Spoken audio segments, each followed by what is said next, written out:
Nikki Haley, welcome. I want to circle back, if we can, to politics, because we've got to hit this border situation.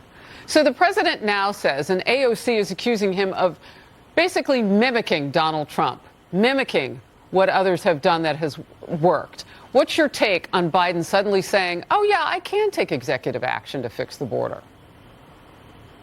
I mean, it's just amazing what took him so long. I mean, the only thing that's affecting him now are the poll numbers, and anybody that governs by poll numbers isn't really governing. But I think you have to look at what happened last week. I mean, we had a border bill in Congress, right? The good part about the bill was that it strengthened asylum laws. We have to do that. There were 3 million illegal immigrants that came in the Trump administration because our asylum laws weren't strong enough. The weak part about the bill was it didn't have Remain in Mexico, which is hugely important, and it had a 5,000 person threshold. We don't even want a one-person threshold. We've got to make sure we're vetting everybody. The problem is Congress should have gotten in a room and kept going until they could get a strong bill out. Instead, they went home on break for 2 weeks. And then President Trump goes and tells them, don't get anything done until after the general election. We can't wait one more day to get a strong border bill out. We need Biden to do his part. We need Congress to do his part. And we need Trump to stay out of it, because America continues to act like it's September 10th. And we better remember what September 12th felt like. It only takes one person to have a 9/11 moment. Congress needs to do their job. All right, I hear you on all that. A couple of things. Congress already had a bill to go over together in a room. It was called H.R. 2. And it's been sitting there for 8 to 9 months because Republicans put that House bill out. And why that didn't happen has to do with Democrat senators, particularly Chuck Schumer, in the Senate. So that needed to happen then, and you're saying it needs to happen now. But then there's the other part of this. I mean, if we wait on Congress to do something, the big sticking point will be this president won't follow that law any more than he's following the law of the U.S. Supreme Court not to pay off people who aren't paying off their school loans. He's not interested in following that law. He's already proven it by doing what he did yesterday, reflexively paying off, getting votes from people who need to pay off their school loans by people's money who didn't even go to college. It's exactly right. It is unthinkable. And it's the worst of socialism when you see that he is basically making people who didn't go to college pay for those who did go to college. Michael and I spent years paying off our student loan debt. But if you want to talk about that, what we're really getting to is we can't let Biden or Kamala Harris have another administration. And if you showed a lot of polls in the front, the one you should have showed was the Marquette poll that just came out, that shows that Trump and Biden are margin of error. We're going to once again be biting our nails, wondering if Trump can pull it off, and he can't. I defeat Joe Biden by 18 points in the Marquette poll. The thing is, we have to make sure that we can win. We want to do all these changes in our country. None of those changes matter if we can't beat Biden. And we've got to get that done. And that's why these primaries matter, is we can talk about who we like all day long. But at the end of the day, if who you like can't win, then we're in a whole ball of mess, and we cannot take 4 more years of Joe Biden. How do you get there? This Saturday, the primary. How do you get there beyond this state when you haven't won a state yet? How do you win your first state? I mean, it's amazing to say I haven't won a state yet. You've only had 3 states that have voted. Well, it's not amazing. We need to South go ahead and Carolina's let winner these states take all. I mean, it's. Yeah, but we need to let he's going to pick up more delegates. South Carolinians have not voted yet. South Carolinians have not voted yet. Fair. Look, if you and everybody else tells me to get out of this race, I'm not telling you anything. It would be the longest general election race in history.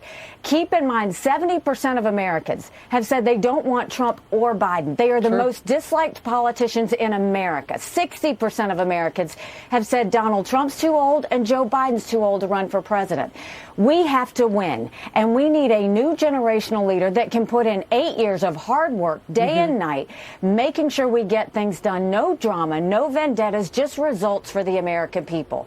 I'm determined to go to every single state and give people the right. If 70% don't want Trump or Biden, let them have another option. Let's let them vote. Let's let this play out. 10 days after South Carolina, 20 plus states and territories will vote. Let's let that happen. Real quickly, and I'm going to ask my team for grace on this. Saturday, February 24th, the same day as your primary, is 2 years exactly to the date that the war started when Russia invaded Ukraine. I'm wondering, with 48% of Americans in a recent poll saying that they thought we didn't need to spend more, that we've spent too much already. They wanted to know exactly where the dollars are going to Ukraine.